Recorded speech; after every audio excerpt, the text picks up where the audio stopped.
Welcome back. As I said, our conversation today is going to be on developing Nigeria's infrastructure base and, of course, looking at it as a way to unlocking jobs in the sector.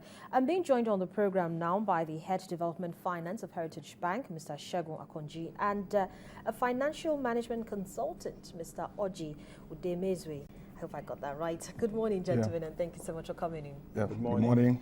Let's start with what just happened. You know, we just finished the World Economic Forum in Africa. It was a well-attended event with robust coverage, of course. And one of the recommendations, major recommendations, I might add, from the World Economic Forum and Africa towards creating jobs is the need for infrastructure development. 54 countries in Africa, all of them have the same challenge of infrastructure. Now, let's look at our own situation. Where is Nigeria currently in its infrastructure development drive? Mr. Udemezwe, let me start with you. Nigeria has a very huge gap in infrastructure. And that, for me, is the major reason why we have a non-inclusive growth system. In fact, the growth pattern in Nigeria in the past decade has been described as jobless growth, a situation where the country's GDP has been growing on the average of 6.5 to 7% every year. And even with that, we don't have jobs. Unemployment has gone as high as 40%, reality now. So the only way we can, make our growth give rise to development, is by infrastructural development. If we create infrastructure, we will create the capacity or capability for people, the real sector, everybody, the low and the mighty, to be able to, carry out economic activities and be able to generate economic growth that is real in the economy.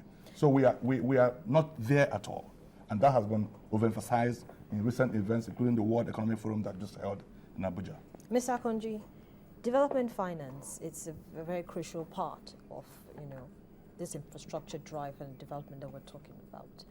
But we haven't seen so much of that, or have we? Well, you really can't say we haven't seen so much of that. We really have.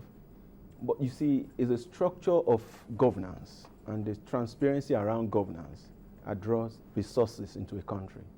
Once governance is transparent, people are willing to bring in their resources. And once they do that, whether through different means, by collaboration, what we call PPP variant, or some direct investment through Ps or DFIs themselves. And you would see, for example, take the example of the newly introduced or launched mortgage refinance company. Now you see the World Bank coming there and placing some resources behind it.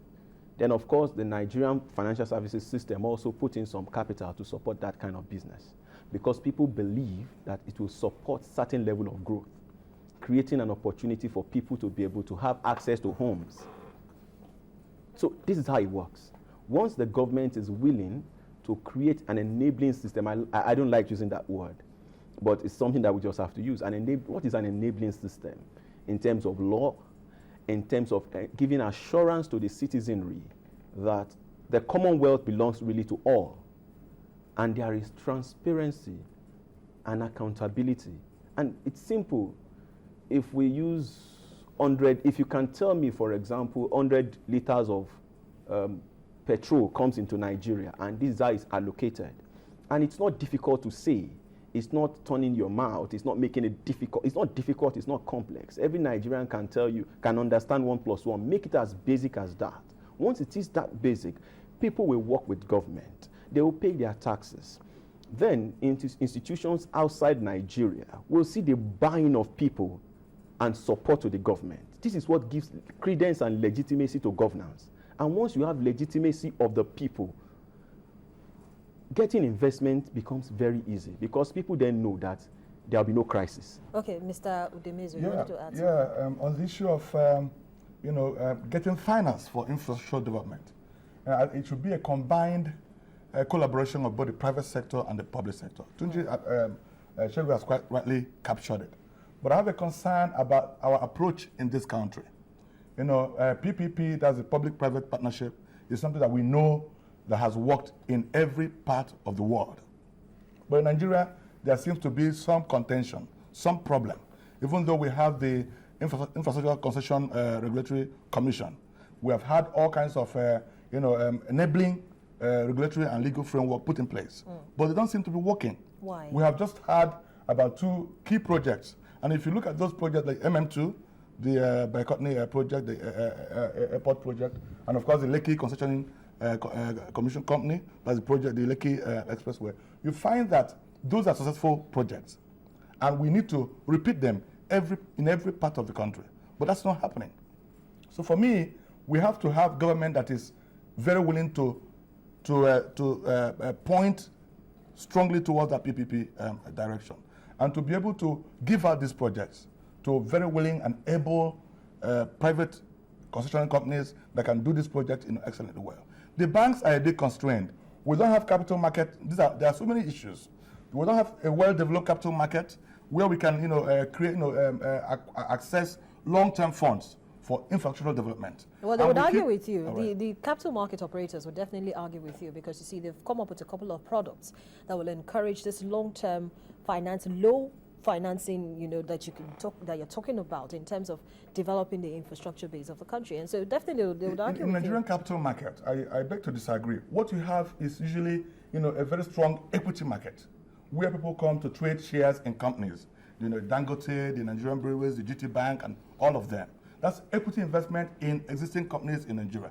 I'm talking about a project coming up. Let's say we want to do Lokoja, Abuja, Kano Road, and government is able to concession that project to an SPV, that's special purpose vehicle, and they're able to come to the market to issue a bond or a debenture.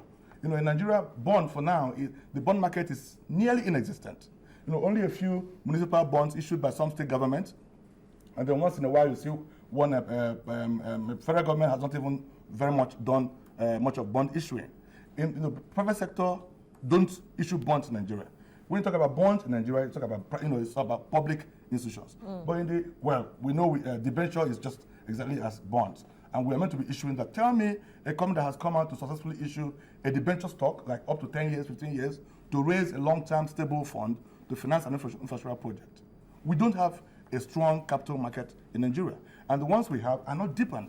There are big companies like the Airtel of this world, the Glo, the MTN, the Mobile, all of them, that are not playing in the market at all. So we don't have a deep market. Nigeria is a shallow market, and international players cannot play there. So it's difficult to raise long-term capital in the Nigerian capital market. That's my opinion. Well, in this kind of commentary, you would have different sides. Of course. I think we're in a mixed environment. People are definitely willing, because today I can tell you, for example, that outside this market, people come to trade in our treasury bills outside of Nigeria. Foreign investors, they buy treasury bills, they buy equities, they buy bonds. They're willing to commit resources to Nigeria because we have one thing: we have population. Population, if it's well nursed, draws resources to a country. If, God forbid, there is war in Nigeria, in 1 week, there'll be no West Africa. Nigerians will go through the whole country of West Africa, and in 1 week, we will finish all the food in West Africa. There'll be no West Africa. This is why Nigeria is crucial. And I tell you, in 1 month, we go through the whole of Africa. Everybody will close their gate. Otherwise, we finish all the food there. So now, in terms of deepening the capital market, which is what Mr. Udemezwe actually pointed out. So what we're saying is, you have population that has a way of creating wealth. So there is a capital market that platform has been set for, and the management of Nigerian Stock Exchange, they are doing all they can to attract resources. Now, people are willing to come. However, you need to take one step at a time. First is, like I said before, the transparency of governance. The assurance that there is peace. When there is peace and tranquility, is that basic? Peace and tranquility is an assurance. It has a strong correlation to giving guaranteed assurance to investors outside this country. Because they don't live here. They put their money here, they go back to their country. They want to check their mails.